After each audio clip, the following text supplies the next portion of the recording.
Hi guys, Plasticon here. I don't know what he's doing here.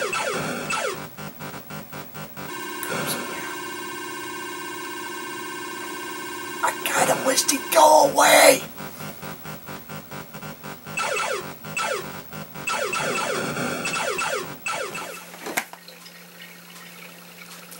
Now that he's gone, I've been trying to get rid of him all day. I don't know where he came from. All I know is I wake up in the morning and he was sitting here doing the same thing.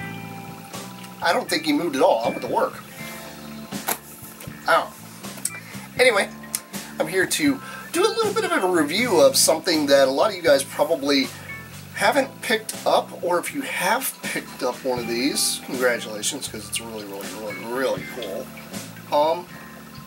It's basically going to be my thoughts on the Transformers Legacy of the Art of Transformer packaging. This is an awesome book.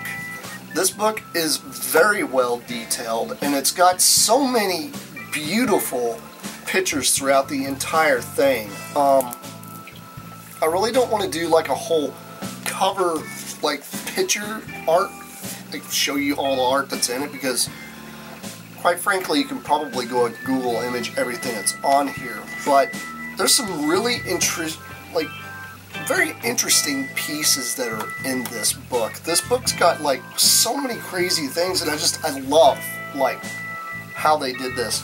It literally looks like the box art that has just been blown up to like 3 to 4 times bigger than it normally is. I mean, if any of you guys have ever owned any of these Transformers, you guys all know that the cards were nowhere near this big to actually have that kind of size artwork on them.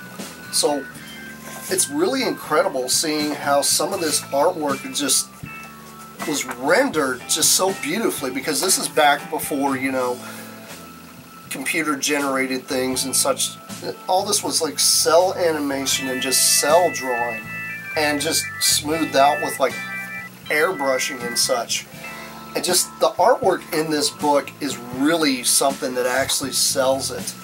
There's some really interesting ones in here where a lot of you guys normally see something like this, and this is from like Japan, like the Takara stuff. But there's times they have stuff in here that's like a piece of artwork that's actually got signatures all over it, and just drawing like sketches like all over it of where they would actually place certain things, and what they would thought about doing for maybe like a paint scheme or something like that. I mean, this is almost like a hodgepodge of how they really just took a lot of the great art we saw in some of the animated episodes. Mainly in the introductions is where you really saw a lot of this nice cell animation and such, especially in the very last series that they put out for G1. I mean, very beautiful animation, and I really wish they would have carried that more into the cartoon. They sorta did, but they really didn't. And some of the crazy things is just the idea that they took this artwork and just dug through and got everything they possibly could. This book retails for $50, and normally now you can actually find it for a lot less. When I actually purchased my copy, because actually I got this copy off of eBay, and this copy cost me $30. So I'm guessing the guy probably bought several, and they just weren't selling as fast as he thought, and then he got rid of them. But quite frankly, I'm one of these kind of people that really enjoy artwork. I love just seeing a lot of the great stuff that they put within these books. These books are just unbelievable.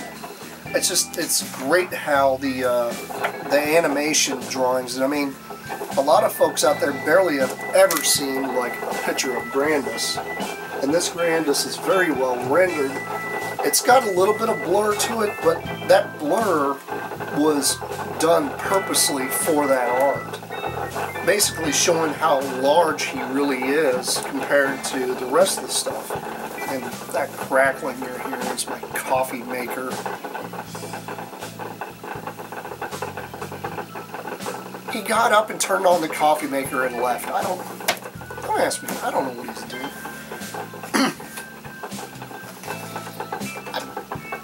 I quit asking my doppelganger what he's doing anymore. He's flipping out about some kind of robots chasing him the other day, and then all of a sudden he shows up here.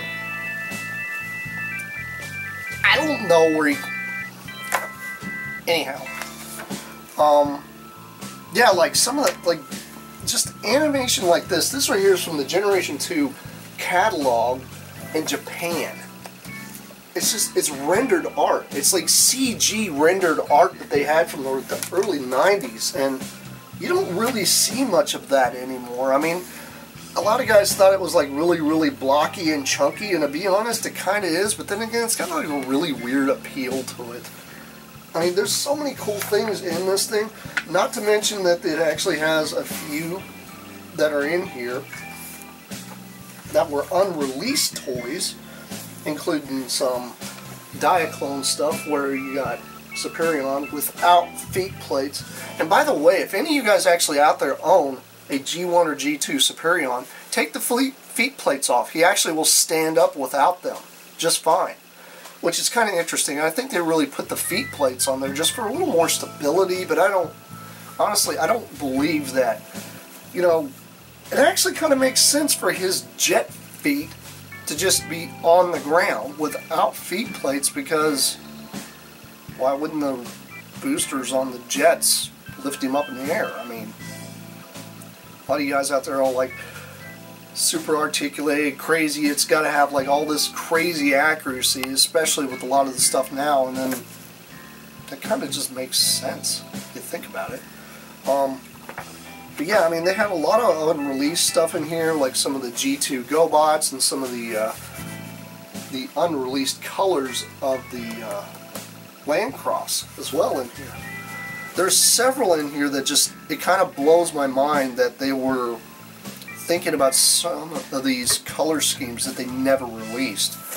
And a lot of them would have been really cool and really interesting, and I know a lot of you guys out there like know all about some of the unreleased G2 and stuff like that, and some of the unreleased G1s that we never got as well. And obviously, you know, the elusive Megatron and Starscream combo. I'll be getting on to a review of that here in the future. But just just phenomenal. And then you got like the oddities where pre-Transformer stuff. They actually had artwork of that stuff in here as well. Even with the little watch guy down here at the very bottom, just had artwork of him in there. I mean, you would think just getting a manual like this, it's just packed with, I mean, in every page is like a hard, it's like that really coarse, thick type of paper. It's not that type of paper that just feels like it's going to rip.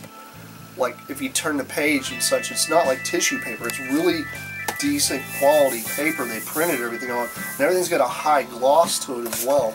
Not to mention that the cover art is just obviously the original, but it's just beautiful how they did all this, and it's a hardcover. This is not available in a cover that's not a rigid cover. I've never seen a paperback copy of this. Now, since we're talking about books, I'm going to cover a couple more since I'm sitting here. And you guys know that I used to collect everything across the board, and then I had almost all G1 and I got rid of them. But I have a couple decent guides here. These are probably not the best guides in the universe, but these are not bad. These won't run you a ton of money, but they will get you, you know, what you really need. Anyhow, this is the unofficial guide to Transformers through 1980 to the 1990s. This actually does have some G2 in it, and it even has, if I'm not mistaken, I think this is the one that actually has some Beast Wars in the back. Maybe not. Might. Let me double check. I don't want to. Yes, this does. This has. This actually goes all the way up into having Machine Wars in it as well. This guide is phenomenal when it comes to trying to chase down every single solitary bot. There is some G2 in here that's not in this book. This book is better for like all your G1 stuff. Some of it will be like for your Beast Wars and Machine Wars, of course. But G2 isn't really covered very well in this, and there honestly isn't a book that I've come across that literally covers everything that's G2. It just took a lot of digging, really, for Generation 2, because Generation 2 was so sporadic and here and there, and tons of variants. Like, most people don't realize that the bots that shot water, there's literally 12 different ones, and most people don't know that. And I'm actually missing 4. I got to chase down 4 of the European ones, but I have 4 of the Europeans that are very difficult to find, so I at least got those out of the way. But the other book I actually want to tell you about is the Unofficial Guide to Japanese and International Transformers, and this is a really good guide for a lot of your UK stuff, because I know some of you guys out there are like me, they're trying to get hold of the European stuff, because the European stuff is really cool. They had slight different, things that came out with them, and just really interesting things. I mean, this even goes into showing the decoys and some of the crazy jumbo things that they had in here. I mean, really odd, weird things. And the crazy thing is these things actually have like a listing price on here, but you can't really go by the listing price that's in these, because a lot of this book was created in let's see here, when was this thing made? I'm trying to remember. When was this printed? 2001. And then the other one here, obviously you guys know prices have changed dramatically since 2001. Actually, they're both of these were created in 2001. So that right there would be your 2001 guides. But anyhow, I just want to give you guys a bit of a limelight of a couple of collector's guides I've got, along with the artwork book that I have, which is completely phenomenal. I love that book so much. I'm so happy I got that, because that's just one of the greatest things that for any Transformer collector out there. I don't care if you're really doing nothing with Masterpiece, or if you are in a third party. There's supposed to be a third party guide that's supposed to be coming out, and I'm not absolutely certain of who's making it or when it's being released, or if it has been. But there's supposed to be a guide that's coming out just to cover third-party stuff, which I know a lot of you guys out there really just cover just that kind of thing. But anyhow, this has been a quick little video dealing with the books that I have. I'll end up having some more stuff coming your guys' way, because I've got tons of things that I'm going to be covering. I've also got a couple obscure lines, an obscure line that I started covering way back. I've got to revisit that one. And then I've got another line of toys that I actually jumped into, and I'm only missing one thing from it. I'm kind of waiting until I get that before I start doing a whole review of those things.